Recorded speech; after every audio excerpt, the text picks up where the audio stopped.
I'm gonna have fun in this one. After all of the talk and all of the Heat has a really good chance. I did make a video about that, so I did agree. But after all the Heat has a great chance of beating the Bucks, and all the Heat fans saying, "Oh, it's the bubble all over again."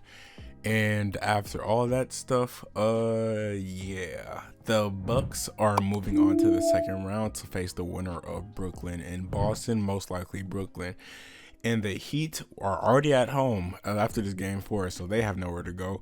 But yeah, I'm just gonna talk about the Heat in specifically and what went wrong for this team because I was scared of this team. I'm not gonna lie, and it's really surprising that it ended the way it did. I was at work during this game, 4 at least, so I don't know what happened really. But what I do know is at the beginning, the Heat were in the lead by 10 points for a good majority of the game. And then around the third quarter, that's when the Bucks started to actually turn on the guns and actually make a competition. Because for a second, it did seem like the Heat were going to pull this off. But then Giannis, Chris, and the crew just turned everything on. So, with the Heat, this was a very disappointing run, and a lot of people did consider Jimmy Butler a top 10 player after last year's playoff in the bubble and him leading that team to the finals, which he did have a lot of amazing performances, especially in the finals, where if you look at some of his performances he actually had, it was probably one of the best finals performances of all time, especially leading that Lakers team to 6 games. That was definitely good for them. But they are home now, and that is not a good place for them. And first, I want to start off with Jay Crowder because Jay Crowder was an amazing piece for this team. He helped with the wall defense. And even though he's not performing too well actually right now in the playoffs against the Phoenix Suns, did I just say against the Phoenix Suns? Against the Lakers, he was still a piece for this team that actually helped them get to the finals. And I feel like they should have re-signed him, but they offered him a 2-year deal and he wanted a 3-year deal with a little extra money. And the Heat did not want to do that because they were being cheap for the next year free agency, which obviously has slapped them in the face.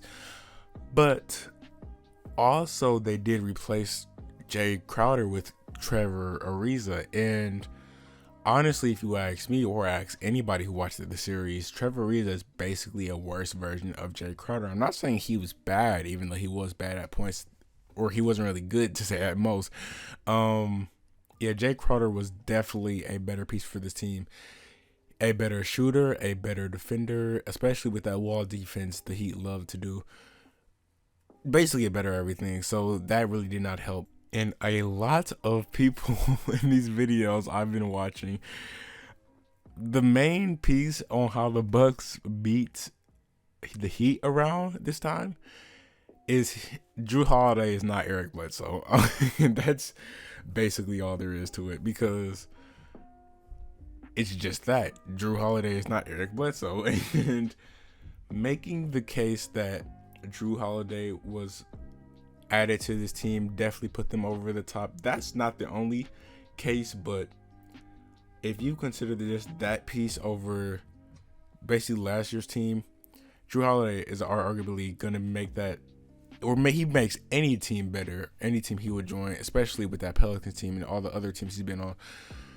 But yeah, and also Bryn Forbes.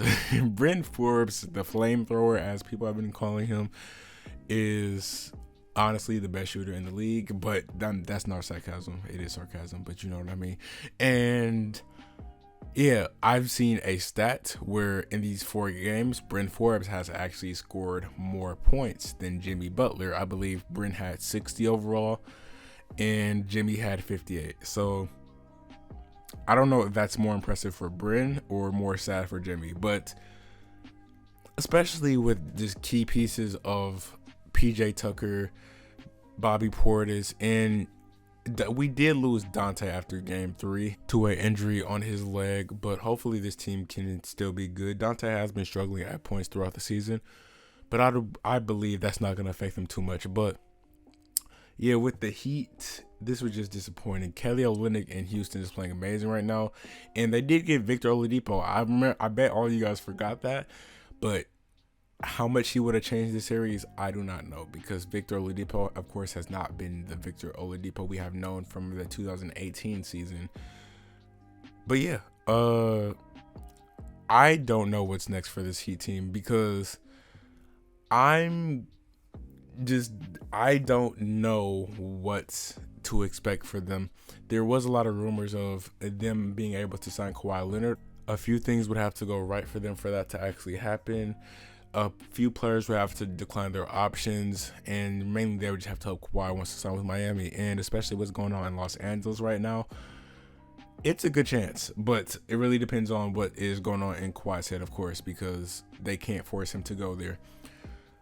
But what is next for this Heat team?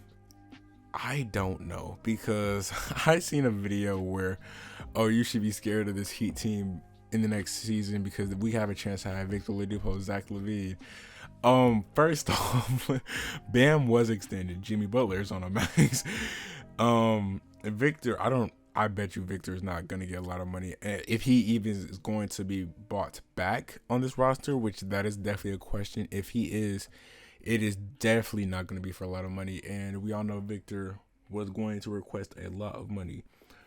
But especially now, he didn't even help this team. If it's not going to be with, or if he's not going to re-sign with the Heat, he's definitely not getting a huge contract from somebody else unless somebody's just stupid. But yeah, just talking about this team, it should be a good future. I don't know if this had to do with more of Jimmy and Bam playing bad or the Bucks just playing amazing. If I had to give you an option, I would definitely say it's a mix of the two. And me just taking a guess, how would this team do next season? For some reason, I feel like it would be around the same range, basically, of the 5th or 6th seed, because of course we don't know what's going to happen in the offseason. A lot of free agents are off the board, but there can still there can be trades, there can be just a lot of things happening in the NBA. We all know how the NBA works.